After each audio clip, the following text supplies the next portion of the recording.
And if you go through that 3-step questioning process, you'll get to the truth of what you truly want to pursue and stop yourselves from building a sandcastle which the waves of time will eventually wash away.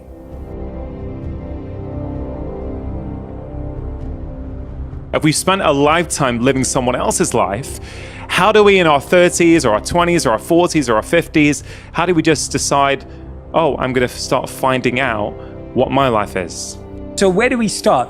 One of my favorite ways to start is looking at what we value. And values are a very intangible word. And so there's a very easy way to figure out what you value. There's 2 things you have to look at. You look at how you spend your money, the most painful thing you can possibly do. Go through your bank statement and look at where your money is being spent. That is what you value. The other thing that we spend, just like we spend money, is how we spend our time. Those are the 2 most perfect ways to see what you currently value. Your value isn't what's in your head, isn't what's in your heart, it isn't what's in your mind. It's how you spend your money and how you spend your time. So the question we have to ask ourselves is, where am I currently spending my time? And where do I want to spend it? Now, studies also show that everyone has to go to work, so this isn't about what you do for work.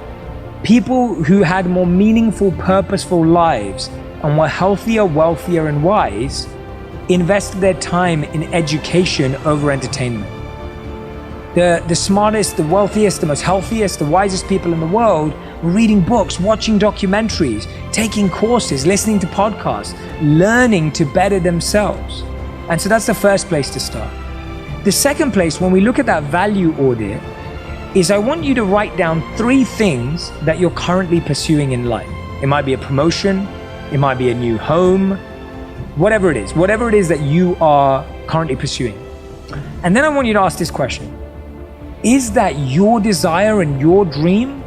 Or is it coming from something outside of you? Is it coming from a pressure of a family member? Is it coming from an expectation because your friend just bought something? Where is that desire truly coming from? And the third and final question you want to ask yourself is, do I still want to pursue that? Or do I want to change how I pursue it? Or do I not want to pursue it at all? And if you go through that 3-step questioning process, you'll get to the truth of what you truly want to pursue and stop yourselves from building a sandcastle which the waves of time will eventually wash away. And this is where you'll find, you'll hear a friend or someone you know say, oh, I really value loyalty and I really don't like gossip. And then you find out that that person was gossiping about you. And how does that feel? It completely feels like someone's broken your trust. And so often the way we see ourselves or want to see ourselves is amplified compared to how we actually behave. So we'll spot something, and there's a beautiful story that I share in the book, and there's lots of these across the book. But there's these old ancient Indian and Zen stories, and there's this story of the evil king that goes to meet a good king.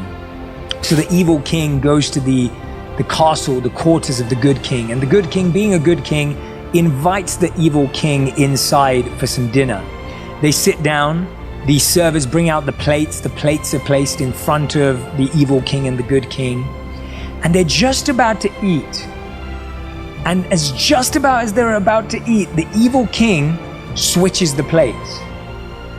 And the good king goes, what's going on? Like, is that some ceremony in your time? Like, look, why are we doing this? And the evil king goes, well, I don't know, you might have poisoned my food. You might be trying to kill me. You might have poisoned it. And the good king just bursts out laughing. He's just like, really? Like, come on, this, like, I've invited you over for dinner. Like, this is my team, like, whatever it is, like, let's start eating right now. And just about as he's about to eat, the evil king swaps it back again. And the good king goes, well, now what then? And he goes, well, I don't know, you might be double bluffing me. And that night, the evil king doesn't eat. The good king happily eats his plate.